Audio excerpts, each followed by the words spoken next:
ابن عباس رضی اللہ عنہ کہتے ہیں کہ حضور نبی کریم صلی اللہ علیہ وسلم اس دنیا میں تشریف لائے تو آپ کی آنول نال کٹی ہوئی تھی۔ آنول نال کو بچے کے پیدا ہونے کے بعد دایا کاٹتی ہے۔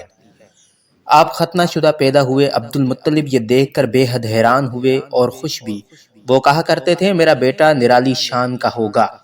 آپ کی پیدائش سے پہلے مکہ کے لوگ خشک سالی اور قحط کا شکار تھے، لیکن جو ہی آپ کے دنیا میں تشریف لانے کا وقت قریب آیا، بارشیں شروع ہو گئیں، خشک سالی دور ہو گئی، درخت ہرے بھرے ہو گئے اور پھلوں سے لد گئے، زمین پر سبزہ ہی سبزہ نظر آنے لگا۔ پیدائش کے وقت آپ اپنے ہاتھوں پر جھکے ہوئے تھے، سر آسمان کی طرف تھا۔ ایک روایت کے الفاظ ہیں کہ گھٹنوں کے بل جھکے ہوئے تھے، مطلب یہ کہ سجدے کی اسی حالت میں تھے۔ آپ کی مٹھی بند تھی اور شہادت کی انگلی اٹھی ہوئی تھی، جیسا کہ ہم نماز میں اٹھاتے ہیں۔ حضور انور صلی اللہ علیہ وسلم فرماتے ہیں جب میری والدہ نے مجھے جنم دیا تو ان سے ایک نور نکلا اور اس نور سے شام کے محلات جگمگا اٹھے۔ آپ صلی اللہ علیہ وسلم کی والدہ سیدہ آمنہ بنت وہب رضی اللہ عنہا فرماتی ہیں محمد صلی اللہ علیہ وسلم کی پیدائش کے وقت ظاہر ہونے والے نور کی روشنی میں مجھے بصرہ میں چلنے والے اونٹوں کی گردنیں تک نظر۔ علامہ ساحلی رحمۃ اللہ علیہ نے لکھا ہے کہ جب آپ پیدا ہوئے تو آپ نے اللہ کی تعریف کی۔ ایک روایت کے یہ الفاظ ہیں کہ آپ نے کہا کہ اللہ اکبر کبیرہ والحمد للہ الکثیرہ وسبحان اللہ بکرا و اسیرا۔ اللہ سب سے بڑا ہے، اللہ کی بے حد تعریف ہے اور میں صبح و شام اللہ کی پاکیزی بیان کرتا ہوں۔ آپ کی ولادت کس دن ہوئی؟ اس بات پر سب کا اتفاق ہے کہ وہ پیر کا دن تھا۔ آپ صبح فجر طلوع ہونے کے وقت دنیا میں تشریف لائے۔ تاریخ پیدائش کے سلسلے میں بہت سے قول ہیں۔ ایک روایت کے مطابق 12 ربیع الاول کو پیدا ہوئے، ایک روایت 8 ربیع الاول کی ہے، ایک روایت 2 ربیع الاول کی، اور پیدائش کے اس سلسلے میں اور بھی بہت سی روایات ہیں۔ زیادہ تر مورخین کا خیال ہے کہ آپ 8 ربیع الاول کو پیدا ہوئے۔ تقویم کے طریقے کے حساب سے جب تاریخ نکالی گئی تو 9 ربیع الاول نکلی۔ مطلب یہ کہ اس بارے میں بالکل صحیح بات کسی کو معلوم نہیں۔ اس پر سب کا اتفاق ہے کہ مہینہ ربیع الاول کا تھا اور دن پیر کا۔ یہ بھی کہا جاتا ہے کہ آپ کو پیر کے دن ہی نبوت ملی، پیر کے روز ہی آپ نے مدینہ منورہ کی طرف ہجرت فرمائی اور پیر کے روز ہی آپ کی وفات ہوئی۔ آپ عام الفیل میں پیدا ہوئے، یعنی ہاتھیوں والے سال میں۔ اس سال کو ہاتھیوں والا سال اس لیے کہا جاتا ہے کہ ابرہ نے ہاتھیوں کے ساتھ مکہ مکرمہ پر چڑھائی کی تھی۔ آپ کی پیدائش اس واقعے کے کچھ ہی دن بعد ہوئی تھی۔ واقعہ کچھ اس طرح ہے کہ ابرہ یمن کا عیسائی حاکم تھا۔ حج کے دنوں میں اس نے دیکھا کہ لوگ بیت اللہ کا حج کرنے جاتے ہیں۔ اس نے اپنے لوگوں سے پوچھا یہ لوگ کہاں جاتے ہیں؟ اسے جواب ملا بیت اللہ کا حج کرنے کے لیے مکہ جاتے ہیں۔ اس نے پوچھا بیت اللہ کس چیز کا بنا ہوا ہے؟ اسے بتایا گیا پتھروں کا ہے۔ اس نے پوچھا اس کا لباس کیا ہے؟ بتایا گیا ہمارے ہاں سے جو دھاری دار کپڑا جاتا ہے اس سے اس کی پوشاک تیار ہوتی ہے۔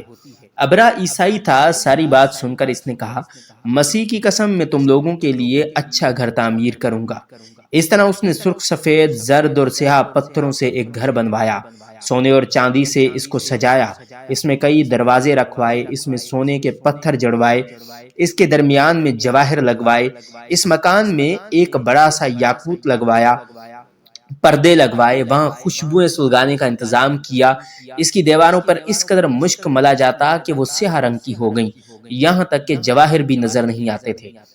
پھر لوگوں سے کہا اب تمہیں بیت اللہ کا حج کرنے کے لیے مکہ جانے کی ضرورت نہیں، میں نے یہیں تمہارے لیے بیت اللہ بنوا دیا ہے، لہٰذا اب تم اس کا طواف کرو۔ اس طرح کچھ قبائل کئی سال تک اس کا حج کرتے رہے، اس میں اعتکاف کرتے رہے، حج والے مناسک بھی یہیں ادا کرتے رہے۔ عرب کے ایک شخص نفیل خشمی سے یہ بات برداشت نہ ہو سکی، وہ اس مصنوعی خانہ کعبہ کے خلاف دل ہی دل میں کرتا رہا۔ آخر اس نے دل میں ٹھان لی کہ وہ ابرہ کی اس عمارت کو گندا کر کے چھوڑے گا۔ پھر ایک رات اس نے چوری چھپے سے گندگی اس میں ڈال دی۔ ابرہ کو معلوم ہوا تو سخت غضبناک ہوا اور کہنے لگا یہ کارروائی کسی عرب نے اپنے کعبہ کے لیے کی ہے، میں اسے ڈھا دوں گا، اس کا ایک ایک پتھر توڑ ڈالوں گا۔ اس نے شاہ حبش کو تفصیلات لکھ دیں، اس سے درخواست کی کہ وہ اپنا ہاتھی بھیج دے۔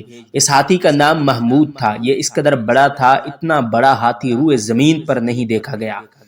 جب ہاتھی اس کے پاس پہنچ گیا تو وہ اپنی فوج لے کر نکلا اور مکہ کا رخ کیا۔ یہ لشکر جب مکہ کے قریب قرب و جوار میں پہنچا تو ابراہ نے فوج کو حکم دیا کہ ان لوگوں کے جانور لوٹ لیے جائیں۔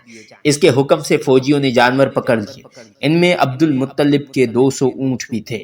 نفیل بھی اس لشکر میں ابراہ کے ساتھ موجود تھا اور یہ عبد المطلب کا دوست۔ عبد المطلب اس سے ملے، اونٹوں کے سلسلے میں بات کی۔ نفیل نے ابراہ سے کہا، قریش کا سردار عبد المطلب ملنا چاہتا ہے۔